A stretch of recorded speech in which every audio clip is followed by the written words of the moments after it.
This is Real News Media TV, coverage you can trust. Please like, share, subscribe, and hit the notification bell. Select all for daily news updates. Good morning, my Real News Media TV family. Thank you so much for tuning in this morning, and I'm wishing for everyone a wonderful and a productive day. And in the news this morning for October 17, 2023, 3 feared dead in fiery crash in Westmoreland. 3 men are feared dead after the motorcycles they were traveling on collided with a truck in Waterworks, Westmoreland on Monday night. The identities of the deceased are not yet known. The news understands that the truck caught on fire shortly after the collision. The accident caused a pileup of traffic on the main thoroughfare from Montego Bay to Savannah Lamar, as the bodies of the men were still on the roadway. More details to come. Triple murder leaves Dunkirk residents in fear. A triple murder on Monday morning and the shooting and the injury of a fourth individual have left many residents of Dunkirk in Kingston Eastern Police Division reeling from fear as they anticipate a possible rise in violence. The incident took place on Bray Street around 10 a.m. According to Superintendent Tommy Lee Chambers, officer in charge of the Kingston Eastern Police Division, police and the soldiers have been deployed in Dunkirk to prevent reprisals. There is an internal gang conflict going on. On Friday, we had a murder in the space. Based on what we are picking up, it is leading us in that direction that it is linked to Friday's murder. We have increased our presence in the space and we have support from the JDF to ensure we don't have any further reprisals. Based on what happened on Monday, Chambers told the news. A male resident theorized that the murders may have been sparked because the young gangsters chose not to take a talk from elders in the community. The 3 men who died wanted peace. They were not really in the violence thing, the resident claimed. It's most of the boy them in a war. The thing get out of hand because the big man them cannot talk to the younger ones. To how the time set now, you can't give the young boy them no chat. Residents told the news that the shooting death of the 3 brought tears to many in the community. The news was only able to get a little information about one of the victims, who was referred to as Patrick. He was described by a resident as a hype man who did party promotions and who loved the party scene. I don't really know much about his lifestyle, but we know him as a hype man, a party man, and a promoter who had to have everything in the latest, like his cars and so on.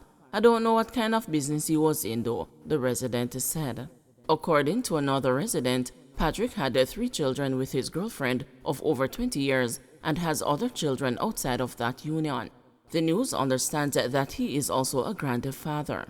Patrick's girlfriend reportedly lives overseas, and the news was told by residents that she is distraught by the news of his death.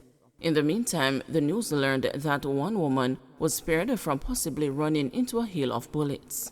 It is alleged that the woman was stopped by someone less fortunate on the road and was asked if she could help out with some food. It was when she stopped that explosions rang out. She just missed it, a resident claimed. Latest group of Haitians being returned, lawyer warns Jamaica breaking international law. The 35 Haitians who landed in Long Bay, Portland on Sunday are being sent back to their violence-racked home despite concerns by an international human rights attorney that Jamaica is breaking international law. The group has reportedly boarded a Jamaica Defense Force vessel at the Boundbrook Wharf in Port Antonio on Monday afternoon. There has been no official statement from the government. The decision to repatriate the 27 adult males, 3 adult females, and 5 children were made after it was reportedly discovered that 2 members were among those sent back to Haiti on September 10. There is a threat to Jamaica's national security, said a senior police source who spoke on condition of anonymity because they were not authorized to speak on the matter. Police sources added that several of the Haitians tried to flee the landed location to avoid being held by the authorities. Quick action by the police, with support from residents, resulted in their apprehension. But human rights lawyer Malene Lane is criticizing the decision to return the group, arguing that it is a breach of international law by the government of Jamaica. Elaine said she was in Port Antonio, desperately trying to speak to the Haitians about their rights and the chance for them to apply for asylum. But Elaine, who leads the rights group Freedom Imaginaries, said that she was deliberately ignored by the authorities. Jamaican authorities have put the world on notice that they will willfully violate international law with no remorse.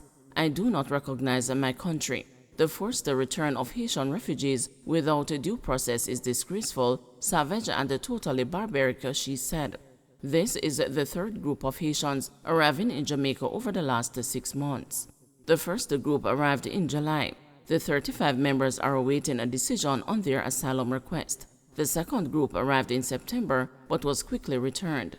Haiti has been hobbled by social and political instability, resulting in the recent approval by the United Nations Security Council of a multinational force led by Kenya to support the local police in the French-speaking country.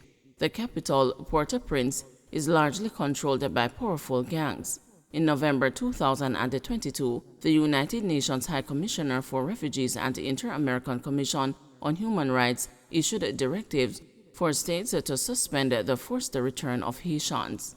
The 2023 UN Humanitarian Response Plan requires US $720 million to support some 3 million Haitians affected by extreme gang violence, hunger, and cholera. Mayor sheds tears for overcrowded staff hospital. A teary-eyed Bertel Moore, mayor of Savannah-Lamar, has decried the overcrowding condition at the Savannah-Lamar Hospital Accident and Emergency Ward. He noted that the problem of inadequate bed space at the medical facility must be addressed to prevent children and adults from sharing the cramped space on the ward as they seek medical care. According to Moore, on a recent visit to the hospital, he broke down in tears when he saw the unsuitable condition where patients, doctors, and other medical staff are forced to operate. What I saw at the emergency room, honestly, tears came to my eyes. After going into that room, Moore told counselors at the Thursday's monthly general meeting of the Westmoreland Municipal Corporation. I could see little boys, little girls, I see big men and women, all in a cluster inside there, he continued. The reason given for the hospital's bed space problem is an increase in social patients and a surge in dengue and respiratory cases that have pushed the town's medical facility beyond its operational capacity. Earlier this month, Camille Lewin, chief executive officer at the hospital, said social cases over the last 3 months had increased further. Our numbers have been rising. In July and August, we were at 22, the count for social cases, and this month we are at 32, Lewin told the news recently. But Moore, who is also the outgoing counselor for the Negril Division, said that there is an urgent need for corrective measures. He shared that the unacceptable state of affairs is robbing people of their dignity.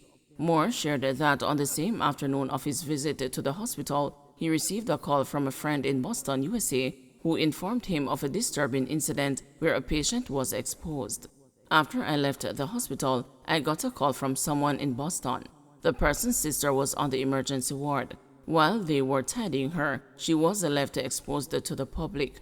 There was not even a screen to put around the lady while they were tidying her, the mayor shared. This cannot continue. We need to do something at the hospital now. It just cannot continue like that, the mayor insisted. He also called on Dr. Marcia Graham, medical officer of health for the parish, to inform Dr. Christopher Tufton, Minister of Health and Wellness, to immediately do something to solve the problem. When you look in that emergency section, I counted close to 90 patients in there, and if I saw 2 nurses, I would have seen many more revealed.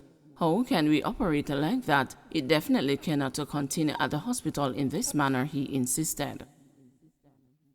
Don't forget to like, share, subscribe, and hit the notification bell. Select all for daily news updates.